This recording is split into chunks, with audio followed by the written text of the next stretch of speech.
Assalamu alaikum warahmatullahi wabarakatuh. Kusoo dhawaada Gari Global Network. Maanta waxaan idin haynaa warbixin ku saabsan arrimaha siyaasadda gobolka Daawa iyo wararka adduunka. Warbixintuna waxaa noo diyaariyey walaalkeena Maxamed Dalmar. Warbixintuna waa sidatan dhageysi wacan. السلام عليكم ورحمة الله وبركاته كسو دوادا هلكني وقري جلوبال نتورك برنامجكين maanta wuxuu ku saabsan yahay xildhibaanada gobolka Daawasoon oo haddana mar labaad ku soo foolay gobolka Daawasoon qaasatan magaalada Mooyaale iyagoo doonaya shacabku inay u codeeyaan doorashada soo socota xildhibaanadaas waxaa horboodaya ama horkacaya ayaa la yiri Cali Kunaaye iyo Cali Owdheera oo labadoodii xulufo hoose lilo ama saaxiibo gaar lile Maxamed Shaale oo asagana yahay gudoomiyaha PP ama Barwaaqo war kale oo aad idinka dhageysan doontii waxaa kamid ah in Cali Kunaaye naftirkiisa uu ku tilmaamay afayeenka baarlamaanka kililka shanaad ee Master Mandela inuu yahay nin wax matara siyaasate wuxuu rabaa doorashada soo socota gibihaanba inuu magacaabo ama wiilkiisa u codeeyo ama u magacaabo doorashada soo socota afayeenka baarlamaanka ee kililka war kale oo degdeg oo naga soo gaaraya sheegaya in gibi ahaanba shacabka Daawasoon qaasatan magaalada Mooyaale saddexda nin oo ku soo foolay ama waftiga hogaaminaya Cali Kunaaye in gibi ahaanba xisbiga aan agta jalaq u siini doonin sidii ayaan dhaweed oo kaleeto ay kala erini doonaan gibi ahaanba war kale oo naga soo gaaray magaalada Huudad ayaa sheegaya in gudoomiyaha magaalada Huudad Xasan Abdigey Qalla ama magacnaanaas lagu yaqaan Xaaraan Kunaax iyo xulufidiisa ayaa dhibaato xoog leh ay ka wadaan magaalada Huudad Xaaraan Kunaax iyo Xaaraan Kunaax gudoomiyaha magaalada Huudad iyo xaakimka magaalada Huudad oo magaciisa la yiraahdo oo ku magac dheer Sharqaani ayaa asagan wuxuu ahaa xaakimka magaalada Huudad kasto asaga toomiyaha talaabo qaada asaga ayaa u xalaaleynaya siyaasate warka faafahintiisa ayaa ku soo boqonay doontiin war kale oo naga soo gaaray gobolka Oromia ayaa sheegaya degmada Wallaga gibi ahaanba in saddexda maalmood ay ka socdaan dagaalo aad u culus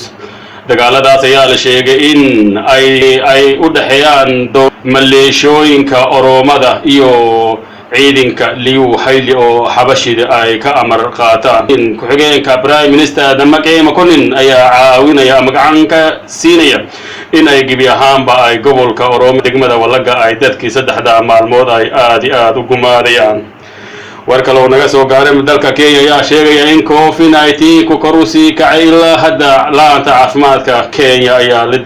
dhacaysa ama la yaaban gebigeedba in maalintii ka dambeysay ay coronavirus uu korusi kacayo ugu dambeyntii madaxweynaha Tanzania John Magufuli ayaa geeriyooday wiigan aan ku jirnaa siyaasate John Magufuli ayaa gibi ahaanba taariikhda 25 bishii saddexaad lagu aasi doona magaalada Dodoma warkaas ayaad ka boqoni doontiin bal aan idinku celiyo warkii madaxdiisa aan idinku celiyo mar labaad xildhibaanada gobolka Daawasoon ayaa la sheegaya gibi ahaanba inay ku soo fooleeyeen gobolka Daawasoon ee qaasatan magaalada Mooyaale xildhibaanadan waxaa horkacaya nin la yiraahdo Cali Kunaaye Cali Owdheera iyo Maxamed Shaale asiyaatee laba kooxdan hadda ku soo foolay magaalada Mooyaale waa xildhibaanadii ayaan dhaweetay shacab weynaha Mooyaale ama shacab weynaha Daawasoon ay cod ka waayeen maalintan soo socota waxaa soo socda sheegaya in Cali Kunaaye wafdi soo wado gibi ahaanba wuxuu rabaa inuu doorashadan ka sii qaybgal rabaan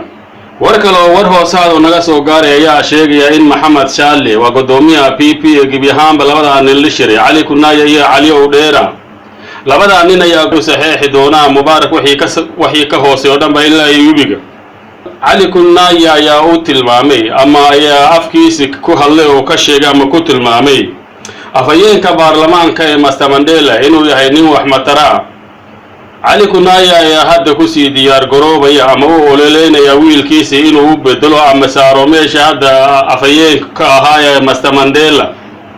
Master Mandela ayaa waxaa la doonayaa gibi ahaanba in lagu bedelo Maxamed Cali Kunaaye doorashada soo socota hadii ay ku guuleystaan dadka ay la yaabeen gibi ahaanba dadweynaha shacabka gobolka Daawasoon ayaa hadda diyaar u noqdeen labada nin ay keenaan ama ay la yimaadaan gaari ay soo siiyeen Master Shaale ay gibi ahaanba ay gubi doonaan ama ay dhagax ay ku burburi doonaan birito hadii ay soo galaan magaalada Mooyaale magaalada huudaad war naga soo gaaraya ayaa sheegaya in xaaraan kunaaxa ama gudoomiyaha magaalada huudaad xasan abdigey qal oo ku magac dheer xaaraan kunaaxi oo nin la yiraahdo xaakimka magaalada huudaad oo ku magac dheer shaarqaani iyo xulifadooda gebi ahaanba inay xalaaleystaan xoolaha dadweynuhu magaalada huudaad hoostaga 8 qabale ayaa la daaladhacaya 8 qabale ayaa yaaban gebi ahaanba booy kasta oo mar walba loo keeno waxaa laga qaadaa 7,000 oo bira maadaama meesha abaara xun ay ku habsatay bisha aan soo dhaafnay war naga soo gaaray gobolka Oromia ee magaalada Wallaga ayaa la sheegayaa gebi ahaanba in 3 maalmood halkaas uu ka socdo dagaal aad u xun dagaalkaas ay u dhaxeeyaan waa Axmaar iyo Oromia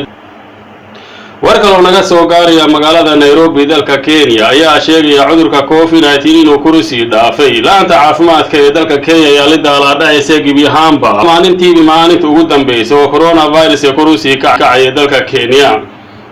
ugu dambeyntii madaxweynaha ayaa dhaweyd ku geeriyooday caasimada Dar es Salaam ee Tanzania Jomo Magufuli ayaa gebi ahaanba berita 20 lagu aasi doono magaalada Dodoma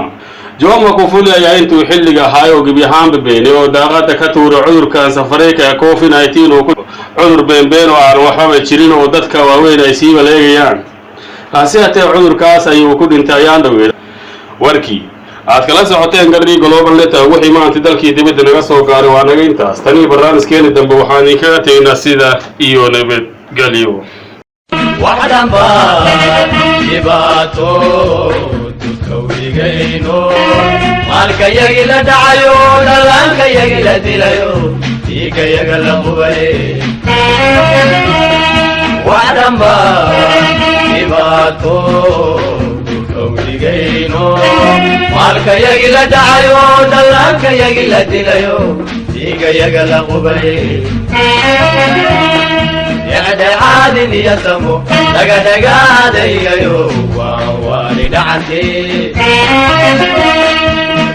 عادل يسمو دغدغاد يغيو واني دعنتي يمشو ديلي مينو ما توانبتي يمشو ديلي مينو ما توانبتي وعدا با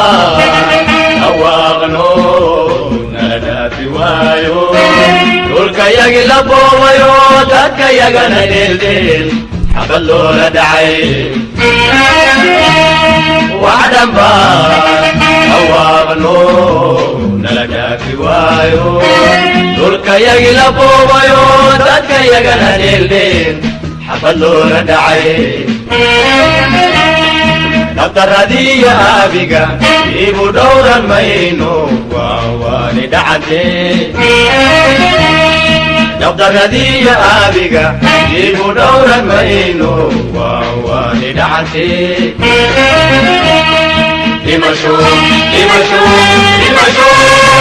ديني مينو ما توانبتي لمشو ديني مينو ما توانبتي